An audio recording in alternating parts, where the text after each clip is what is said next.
Gloire à Dieu dans les lieux très hauts. Nous bénissons le nom du Seigneur Jésus, celui qui nous a donné encore ce moment agréable pour vous apporter le Saint Évangile, l'évangile éternel, l'évangile de la grâce de Dieu manifestée en Jésus-Christ notre Seigneur. Cet évangile qui avait été annoncé par les saints prophètes dans les autres générations et qui s'est manifesté en la personne de notre Seigneur Jésus-Christ, tel qu'il a été présenté, témoigné par les témoins oculaires de ses souffrances, de sa mort et de sa résurrection, à savoir les apôtres de notre Seigneur Jésus-Christ. Ce matin, comme nous nous avons fait toujours le devoir de vous apporter la parole du salut, la parole qui peut vous réconforter, vous donner la force de marcher, de croire, d'espérer et de pouvoir proclamer la victoire de Jésus-Christ dans votre propre vie. Cette parole, aujourd'hui, nous l'intitulons, nous la soutirons dans le livre des Proverbes. Le Proverbe chapitre 10 au verset 22. Nous lisons: c'est la bénédiction de l'Éternel qui enrichit et il ne la fait suivre d'aucun chagrin. Donc nous allons nous exhorter, nous enseigner sur cette pensée qui est beaucoup connue et les gens la déclament, la répètent dans leurs prières, dans les cultes.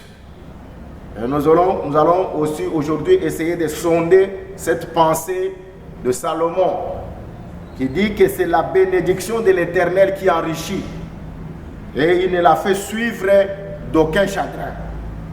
Donc nous comprenons par là que le sage Salomon est en train de différencier la bénédiction et la richesse. Car il dit, c'est la bénédiction de l'Éternel qui y enrichit. Donc la richesse pour Salomon provient de la bénédiction de l'Éternel. Alors nous allons comprendre que la bénédiction de l'Éternel, c'est une parole.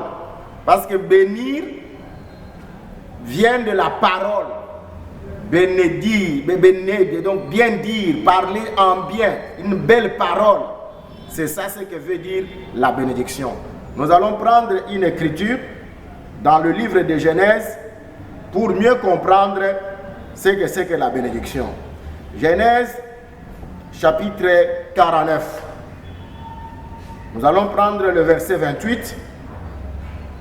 Il est écrit: ce sont là tous ceux qui forment les 12 tribus d'Israël. Et c'est là ce que leur dit leur Père en les bénissant. Il les bénit, chacun selon sa bénédiction. Donc quand Jacob a été près de mourir, il a réuni ses 12 fils. C'est qu'on dit ici que c'est eux qui forment les 12 tribus d'Israël.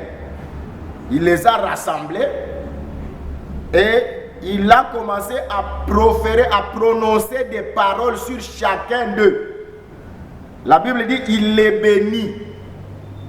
Il les bénit chacun selon sa bénédiction, en prononçant les paroles.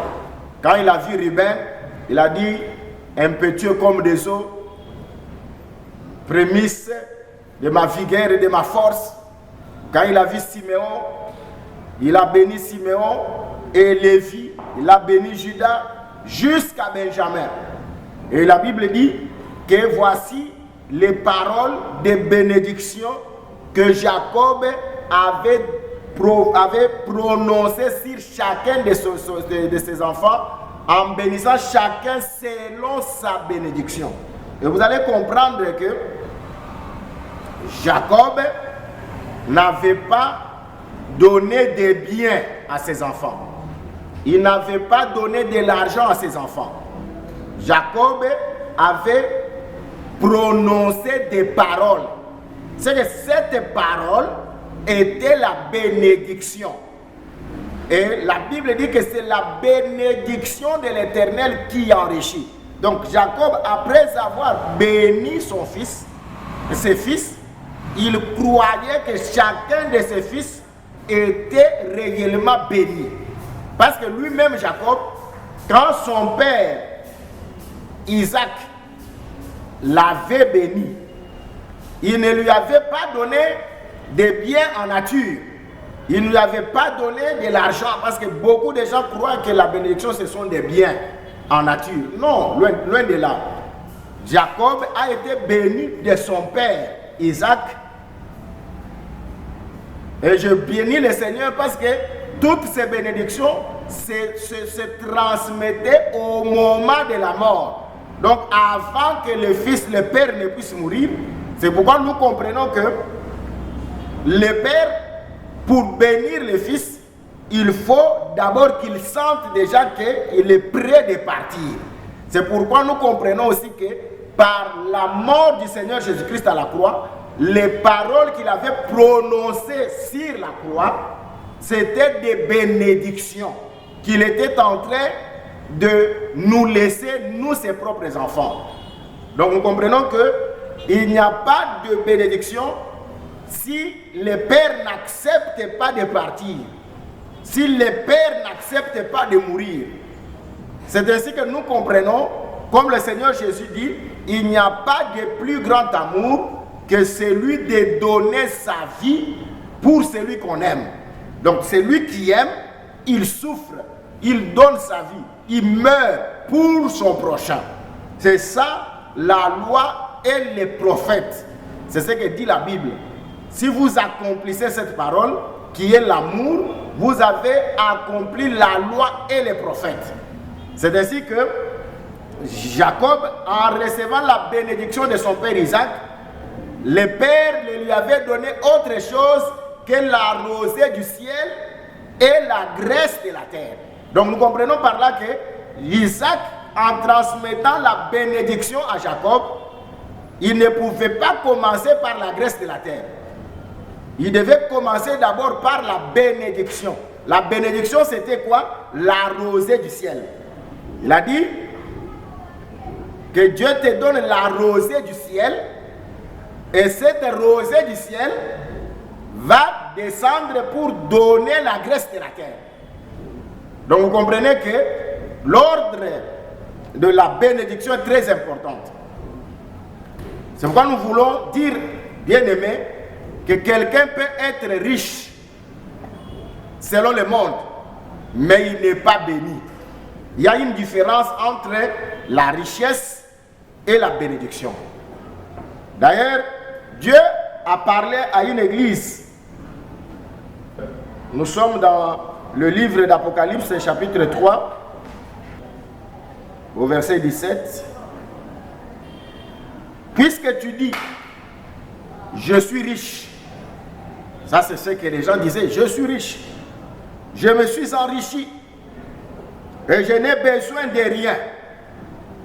Et parce que tu ne sais pas que tu es malheureux, misérable, pauvre, aveugle et nu, je te conseille d'acheter de moi de l'or éprouvé par le feu, afin que tu deviennes riche. Donc pour devenir riche, il faut acheter de Dieu l'or éprouvé par le feu.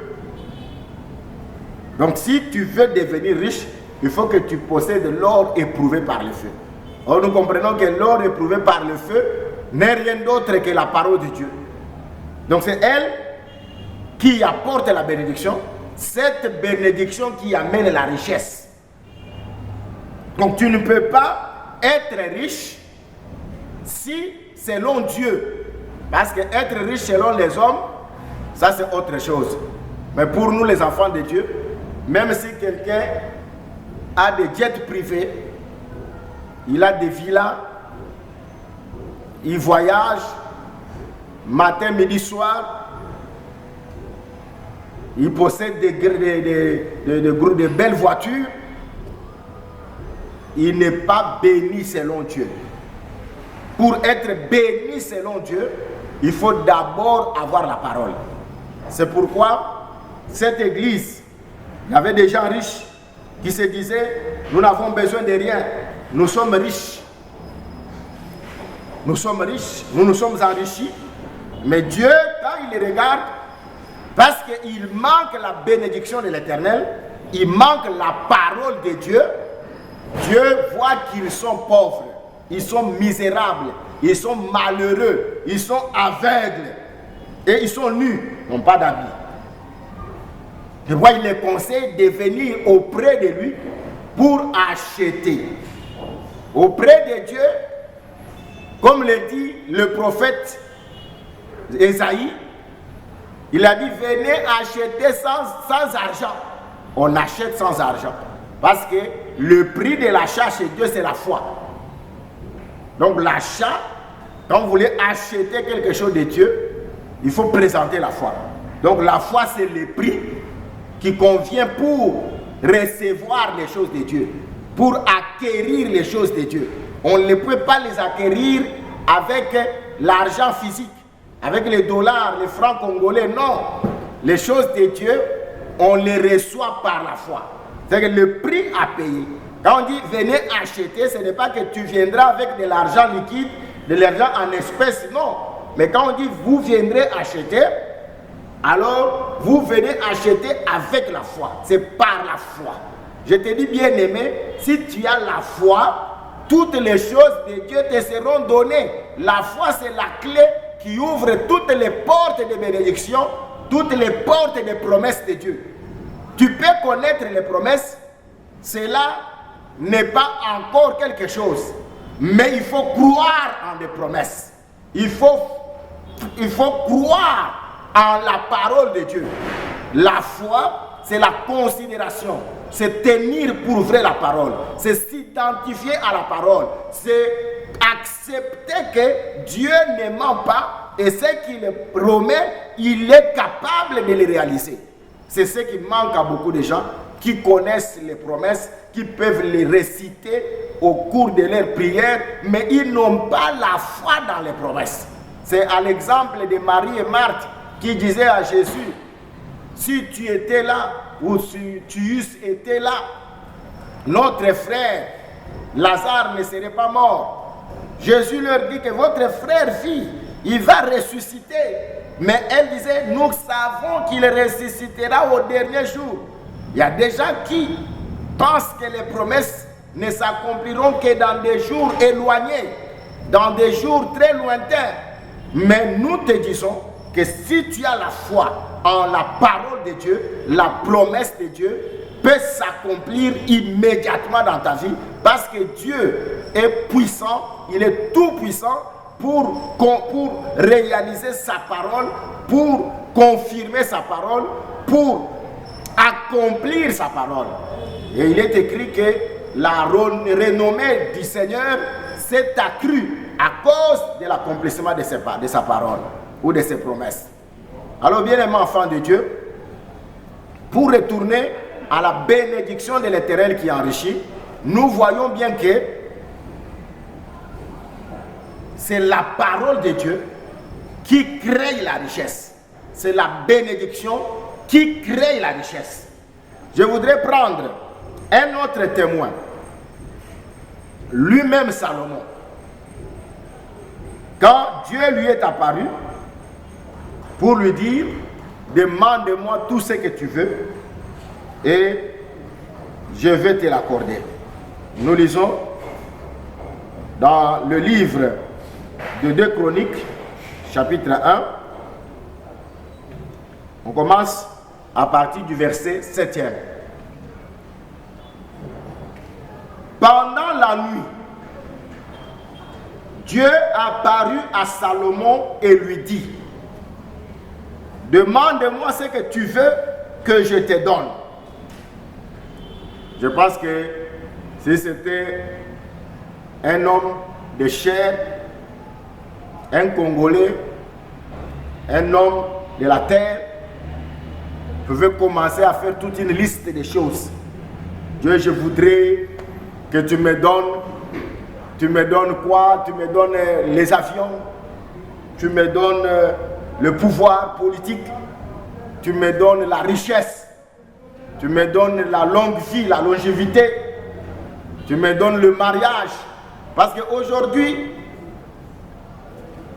même la présentation de l'évangile n'est pas conforme au plan de Dieu. Il y a beaucoup de gens qui ont déformé. Je ne dis pas que le vrai évangile ne présente jamais la terre avant le ciel. Le vrai évangile présente d'abord le ciel. C'est que Jésus dit, cherchez premièrement le royaume de Dieu et la justice de Dieu. C'est ça la bénédiction, le royaume de Dieu. Quand vous avez le royaume de Dieu, la terre vous sera accordée. Regardez même au commencement, Dieu n'a pas commencé à créer la terre et après il a créé le ciel. Non, Dieu a commencé d'abord à créer le ciel et après il a créé la terre. C'est ça l'ordre. Au commencement, Dieu créa les cieux et la terre. Il créa le ciel et la terre. Donc le ciel, c'est l'aîné. C'est l'aîné. Et la terre, c'est la cadette. C'est pourquoi chez là-bas, on ne peut pas marier la cadette avant l'aîné. On a dit à Jacob, ici, chez nous, nous avons la coutume. Parce que la doctrine aussi, c'est une coutume. La coutume des saints. La coutume de Dieu. On ne peut pas marier la cadette avant l'aîné. Ici, il faut d'abord que vous puissiez épouser l'aîné et après, la cadette vous sera donnée. Gloire au Seigneur. Donc, si ces choses n'étaient pas une instruction, on ne pouvait pas les avoir. Sinon, aujourd'hui, comment expliquerons-nous cela? C'est très difficile de les expliquer. Même si on n'est pas, on est la polygamie, mais on ne peut pas épouser des sœurs. Aujourd'hui, c'est déjà quelque chose qui est immoral. Mais dans la pensée de Dieu, il voulait exprimer seulement que dans l'aîné, il y a Judas, parce que Léa devrait enfanter Judas, dans lequel le sceptre royal devrait rester là-bas. Les bâtons souverains devraient être à Judas. Judas devrait être le prince. Il devait recevoir les hommages de ses frères. Donc Judas c'est un roi. Judas c'est David. Judas c'est le Seigneur Jésus-Christ lui-même. Et après, dans Rachel, qui est la cadette, devrait sortir Joseph. Joseph qui, par la traduction de son nom, veut dire que le Seigneur m'ajoute. Donc, Joseph voudrait dire ajouter. Et ajouter, c'est le surcroît, le surplus. Donc, quand vous avez Judas, vous ne manquerez pas Joseph. Gloire au Seigneur Jésus. Donc, quand vous avez Judas, vous devrez aussi avoir Joseph. Donc, quand vous avez le royaume, vous devrez aussi avoir les centuples. Parce que cela accompagne la parole. C'est que la parole, c'est elle qui crée la richesse. C'est pourquoi nous disons que c'est la bénédiction de l'Éternel qui enrichit. Il y a beaucoup de gens qui cherchent la richesse, mais qui se détournent de la bénédiction. C'est pourquoi aujourd'hui, beaucoup de gens, par souci de s'enrichir, ils sont en train de toucher à la magie, à l'occultisme, au fétiche, pour paraître riches. Mais ils ne sont pas riches en réalité, parce que leur richesse va être suivie de chagrin. Mais celle qui vient de la part de l'Éternel, la Bible dit, elle ne se suivra pas, elle ne sera suivie d'aucun chagrin. C'est-à-dire que quand la bénédiction vient de la part de l'Éternel, elle crée une richesse paisible. Elle crée des fruits que vous allez consommer dans la paix, des fruits que vous allez consommer dans la joie, des fruits que vous allez qui vont se pérenniser de génération en génération. Donc une bénédiction qui demeure jusqu'à la 1000e génération. C'est ça la loi de Dieu. C'est pourquoi il est très important. Alors, nous sommes en train de lire cette écriture. Salomon, Dieu lui a dit quoi? Demande-moi ce que tu veux que je te donne. Salomon répondit à Dieu. Tu as traité David, mon père, avec une grande bienveillance. Et tu m'as fait régner à sa place. Maintenant, éternel Dieu, que ta promesse à David, mon père, s'accomplisse. Puisque tu m'as fait régner sur un peuple nombreux comme la poussière de la terre. Accorde-moi donc de la sagesse et de l'intelligence, afin que je sache me conduire à la tête de ce peuple, car qui pourrait juger ton peuple, ce peuple si grand? Dieu dit à Salomon, puisque c'est là ce qui est dans ton cœur, puisque tu ne demandes ni richesse, ni bien, ni de la gloire, ni la mort de tes ennemis, très bien, ni même une longue vie, et que tu demandes pour toi de la sagesse et de l'intelligence afin de juger mon peuple sur lequel je t'ai fait régner, la sagesse et l'intelligence te sont accordées. Je te donnerai en outre, très bien, des richesses, des biens et de la gloire, comme n'en a jamais eu aucun roi avant toi, et comme n'en aura aucun après toi. Comprenez? Donc, Dieu s'est réjoui de la demande de Salomon. Salomon a dit quoi? Je voudrais que tu m'accordes de la sagesse et de l'intelligence, afin que je sache me conduire à la tête de ce peuple. Et Dieu dit, tu n'as pas demandé de richesses. Voilà ce que les hommes demandent quand ils s'approchent de Dieu. Ils demandent des richesses. Ça, c'est les hommes de chair. Ils demandent quoi? Ils demandent des biens. Les sangabiloko. Ils demandent quoi? La gloire. C'est ça les hommes. Ils demandent quoi? La mort de leurs ennemis. Ça, ce sont les hommes. Ce sont des prières des hommes. Ils demandent la mort de leurs ennemis. Dieu dit, tu n'as même pas demandé une longue vie à toi. Que Dieu soit loué. Tu n'as pas demandé une longue vie. Mais tu as demandé seulement la sagesse et l'intelligence afin de juger les peuples sur lesquels je te fais régner. Alors Dieu dit, la sagesse et l'intelligence te sont accordées. C'est que la sagesse et l'intelligence, c'est quoi? C'est ça le royaume de Dieu. La sagesse et l'intelligence, c'est quoi? C'est ça la bénédiction de l'Éternel. Je voudrais lire, avant de toucher autre chose, le même Salomon, comment il définit la sagesse et l'intelligence. Nous lisons Proverbes, chapitre 9, nous lisons le 10e verset. Le commencement de la sagesse, c'est la crainte de l'Éternel. C'est ce que Salomon avait demandé à Dieu. C'était la crainte de l'Éternel. Et le commencement de la sagesse, c'est la crainte de l'Éternel. Et la science des saints, c'est l'intelligence. C'est que Salomon a demandé la crainte de l'Éternel et la connaissance de Dieu. C'est très important. C'est ce qui a plu à Dieu quand il a demandé la sagesse et l'intelligence. Dieu dit à Salomon, tu n'as pas demandé la richesse, tu n'as pas demandé les biens, tu n'as pas demandé la gloire, tu n'as pas demandé la longévité, c'est-à-dire une longue vie, le nombre d'années.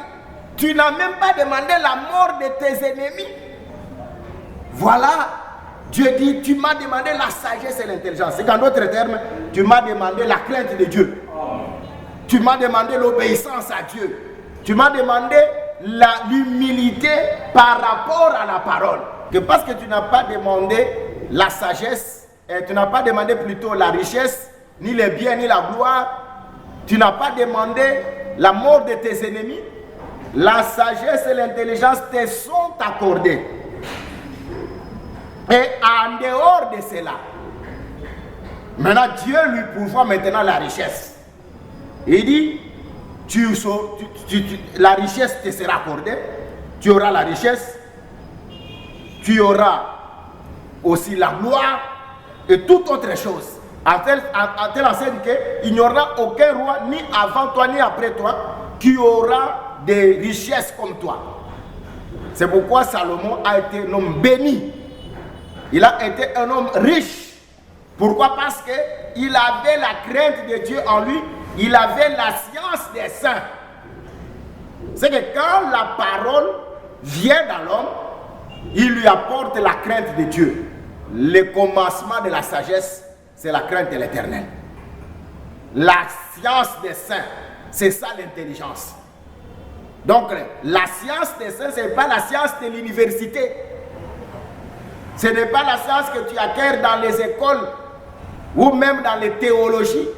La science des saints, c'est la révélation des Saintes Écritures. C'est comprendre la pensée de Dieu qui est cachée dans les Écritures. C'est avoir la connaissance de Dieu. Quand vous avez la connaissance de Dieu, c'est ce qu'on appelle l'intelligence. L'intelligence, ce n'est pas pour créer des avions. Ce n'est pas pour aller à la lune.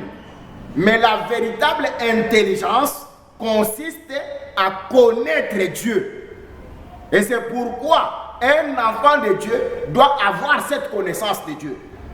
Avoir comment se comporter, comment marcher dans la crainte de Dieu, comment obéir à Dieu. C'est la chose la plus importante.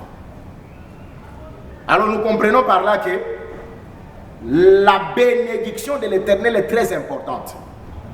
Si tu veux être béni selon Dieu, il faut d'abord recevoir la parole de Dieu.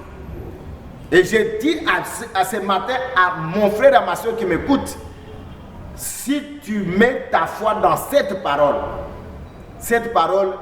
te créera la richesse. C'est pourquoi nous croyons que la richesse est un don de la parole et non pas un produit d'un effort quelconque. Que Dieu vous bénisse. Regardez comme Jacob était béni en sortant de la maison de son père. Il n'avait pas d'argent, il n'avait pas de moyens. Quand tu pouvais le regarder comme ça, c'est un homme faible qui est en train de fuir devant son frère qui veut le tuer. Mais il portait en lui une bénédiction. Gloire au Seigneur Jésus. Quand il est arrivé chez Laban, il a travaillé. Il dit à Laban, je suis arrivé chez toi, tu avais paix de brebis. Ton troupeau était composé de paix de brebis. Mais Dieu m'a béni avec mon travail. Tu es devenu avec beaucoup de biens. Donc Jacob a apporté la bénédiction. Même Joseph, quand tu le regardais, vendu par ses frères, parce que Joseph c'est le type aussi de la bénédiction de l'Éternel. Mais quand il est arrivé chez Potiphar, dans la maison de Potiphar, on dit tout ce qu'il faisait réussissait. Si Potiphar pouvait connaître que Joseph c'est la bénédiction, il ne l'aurait pas mis en prison. Si la femme de Potiphar pouvait connaître que Joseph c'est la bénédiction, il ne pouvait pas convoiter Joseph jusqu'à calomnier Joseph. C'est pourquoi Joseph, même si on le met en prison il va prospérer même en prison.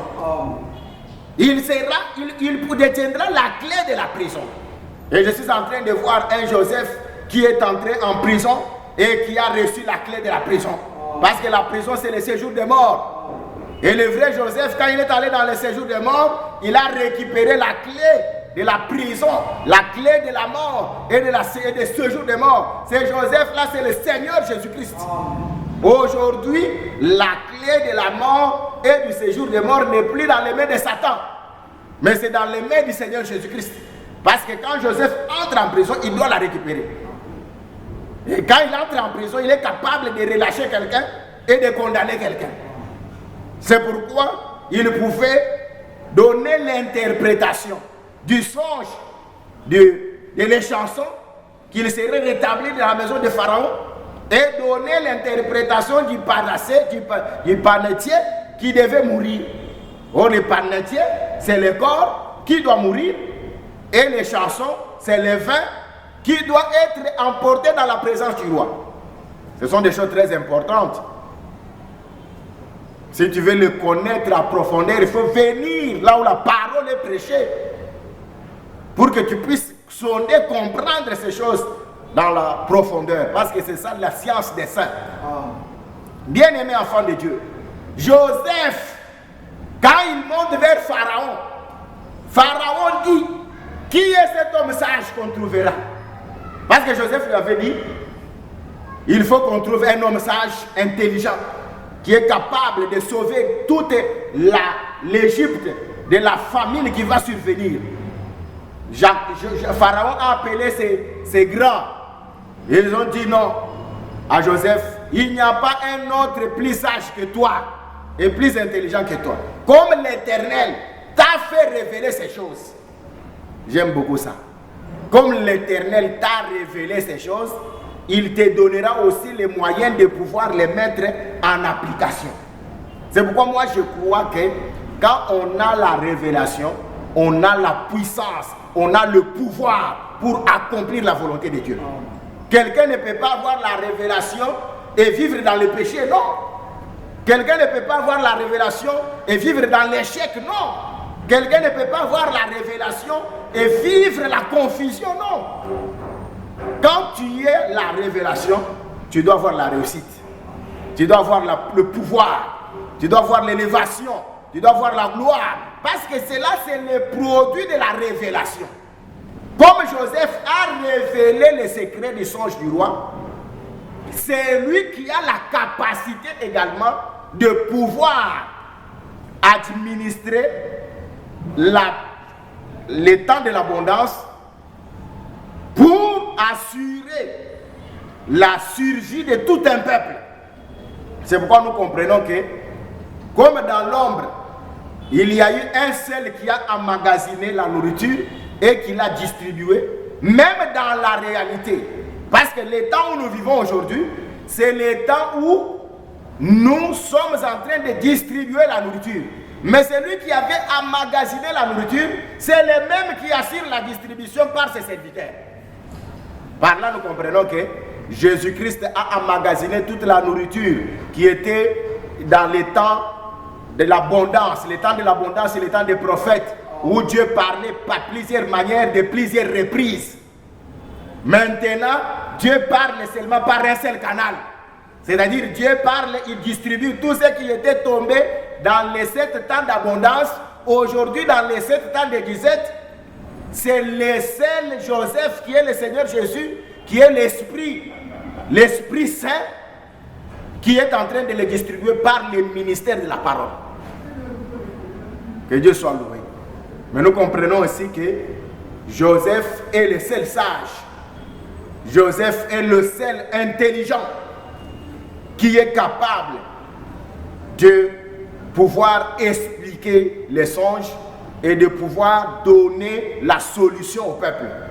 Une révélation qui ne donne pas la solution, c'est une révélation qu'il faut rejeter. Parce que ça ne vous aide à rien. Parce que ça ne vous communique pas la vie. Quand Dieu donne la révélation, il révèle quelque chose, il doit donner la solution. Il y a beaucoup de gens qui se complaisent. Oh, on m'a dit, tel est sorcier, tel m'ensorcelle, tel fait ceci, cela. Mais en fin de compte, il n'y a pas de solution. Il n'y a pas de délivrance. Non, là où il y a la révélation, il doit y avoir les changements. Il doit y avoir la positivité. Il doit y avoir la solution. Parce que ce que Dieu donne, cela doit engendrer la paix. Cela doit engendrer le repos. Cela doit engendrer la réussite, la tranquillité. Comme cela est écrit que c'est dans le calme et la confiance que sera votre force. C'est dans la tranquillité et le repos que sera votre salut. Et tout cela c'est possible quand la sagesse et l'intelligence opèrent. Je voudrais terminer parce que je dis que la bénédiction c'est un homme. La bénédiction c'est Joseph. Quand il entre dans votre vie, les choses doivent changer. Écoutez ce que Pierre a dit aux Juifs. Nous sommes dans les Actes des Apôtres. Je crois que nous devons arrêter par là parce que nous comprenons que la bénédiction, c'est la parole. Actes des Apôtres, chapitre 3. Nous allons lire le verset 28.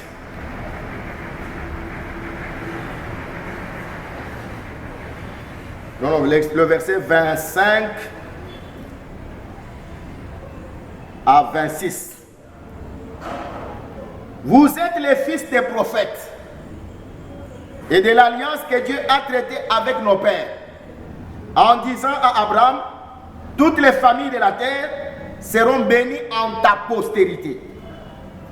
C'est à vous premièrement que Dieu, ayant suscité son serviteur, l'a envoyé pour vous bénir, en détournant chacun de vous de ses iniquités.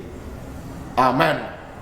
Il dit que vous, Israël, vous êtes tous les fils des prophètes, les fils de l'alliance que Dieu avait traité à nos pères, avec nos pères, en disant à Abraham, toutes les familles de la terre seront bénies en ta postérité. Cette postérité, c'était un homme, Jésus-Christ. Parce que Galates 4 dit, il ne s'agissait pas de plusieurs postérités, mais il s'agissait d'une seule postérité. Dieu a dit, Abraham, toutes les familles de la terre seront bénies en ta postérité. Cette postérité-là, c'est Jésus-Christ. C'est pourquoi il dit, c'est à vous, premièrement, que Dieu, ayant suscité son serviteur, Jésus, l'a envoyé pour vous bénir. Donc Jésus ndenge ayaki wana ayaki pona kopambo na libota. L'a suscité, l'a envoyé pour vous bénir. Mais cette bénédiction était comment? En détournant chacun de vous de ses iniquités. C'est que la bénédiction de Dieu consiste à chacun de se détourner de ses iniquités, de ses péchés. Quand la bénédiction arrive dans la vie de quelqu'un, la première chose qu'elle arrive, elle lui apporte la rémission des péchés. Elle apporte à cet homme la délivrance. Comment cet homme peut se détourner des péchés? Gloire à Dieu. Elle apporte à quelqu'un la repentance. C'est la parole de Dieu, c'est elle qui apporte la repentance. Et cette repentance amène quelqu'un au salut. Quelqu'un ne peut pas être sauvé s'il n'est pas passé par la repentance. C'est pourquoi Jésus est venu, envoyé par Dieu pour vous bénir.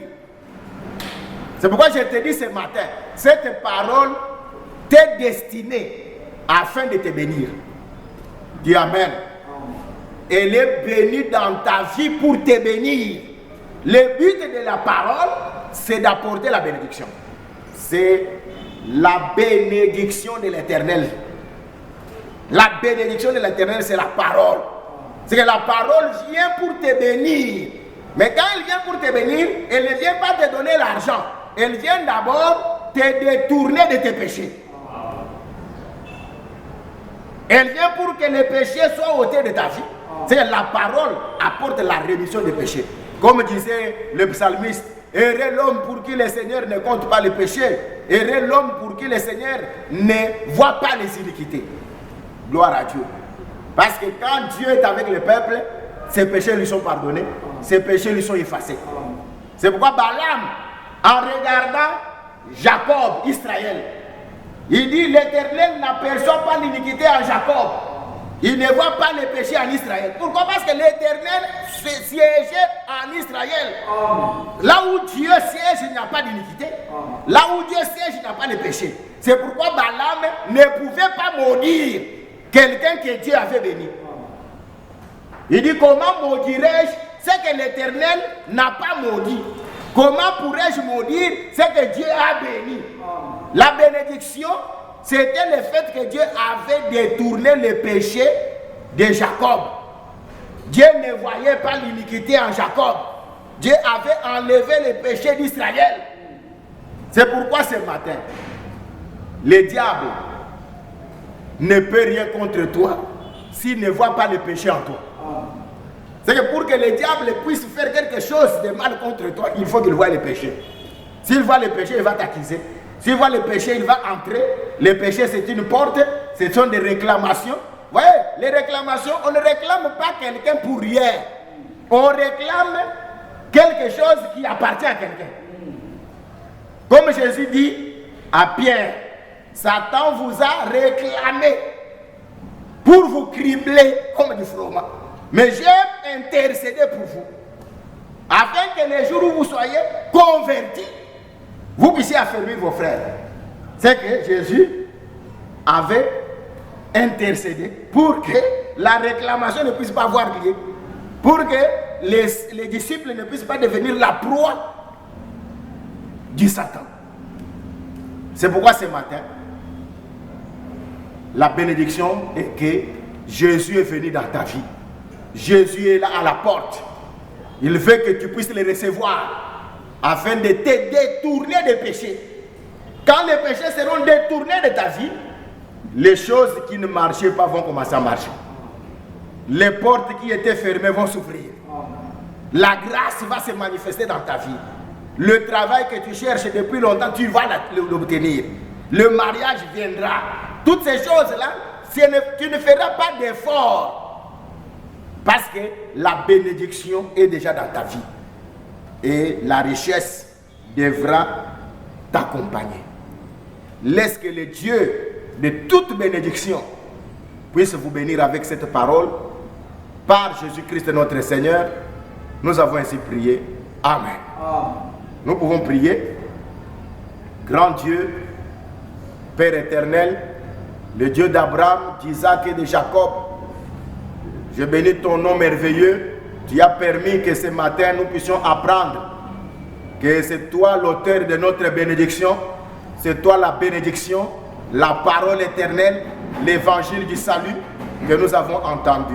Laisse que cette parole crée la richesse, crée la gloire, crée la bonne santé, crée la paix et le repos dans la vie de tout quiconque l'a écouté ce matin. Que Dieu te bénisse, qu'il t'accorde la paix, qu'il illumine sa face vers toi et qu'il te donne le repos. Au nom du Seigneur Jésus-Christ, nous avons ainsi prié. Amen. Nous vous bénissons encore une fois de plus. Et nous vous promettons que d'ici là, peut-être dans les groupes WhatsApp, peut-être pas dans nos pages Facebook, même dans notre site, nous vous donnerons peut-être le plan que nous avons pour commencer à nous organiser dans des cultes, même de 20 personnes à 30 personnes, dans des adresses respectives, parce qu'il faut que cette parole, nous puissions l'écouter aussi d'une manière directe. Toutefois, les prestations par Internet continueront toujours jusqu'au jour où le Seigneur permettra que nous puissions avoir notre propre chaîne de télévision afin d'édifier le peuple de Dieu par la parole du Seigneur. Que le Dieu de paix vous bénisse. Nous informons à tous nos bien-aimés que l'Église n'est pas confinée. Ce sont les cultes. Mais l'Église continue à fonctionner. Nous devons payer les loyers. nous devons payer les hommes de Dieu, nous devons soutenir l'œuvre de Dieu. Toutes vos obligations, des loyers, des dîmes et des offrandes, faites-les parvenir toujours comme vous le faites. Que Dieu bénisse tous ceux qui sont fidèles. La Bible dit que si vous êtes fidèles dans les temps difficiles, avec les moindres choses, vous le serez aussi avec des grandes choses. Notre Dieu bénira tous les bien-aimés qui sont en train de le faire avec bon cœur, parce que Dieu aime ceux qui donnent avec joie. Et nous vous prions de le faire. Nous sommes déjà à la fin du mois. Nous devons payer, nous acquitter, honorer nos engagements avec nos tiers, afin que la parole du Seigneur ne soit pas blâmée et ne soit pas blasphémée non plus. Que le Dieu de paix vous bénisse dans vos maisons, qu'il bénisse vos projets, qu'il bénisse votre santé. Dans le nom du Seigneur Jésus, nous avons ainsi prié. Amen.